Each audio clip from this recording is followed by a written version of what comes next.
Hello everyone, in this video, I will show you a fast and simple way to activate Windows 10 or 11 using PowerShell. Let's get started. First, we need to open PowerShell. The easiest way is to click on the Start menu or the search icon, and then type the word PowerShell into the search bar. When you see Windows PowerShell appear in the search results, do not click it right away. Instead, move your mouse over it and right-click.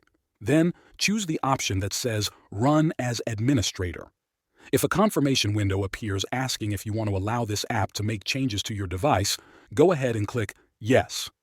Now PowerShell is open, and we're ready for the next step.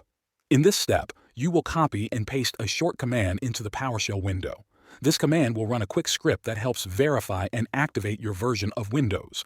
Copy this exact command, irm https://get.activated.win:\ix. Now go back to PowerShell. Move your mouse inside the window, right-click once, and the command will be pasted. Then press the Enter key on your keyboard. After a few seconds, a new window will pop up. This is the activation script window. It will show you a list of options starting with number 1. To continue, simply press the number 1 on your keyboard.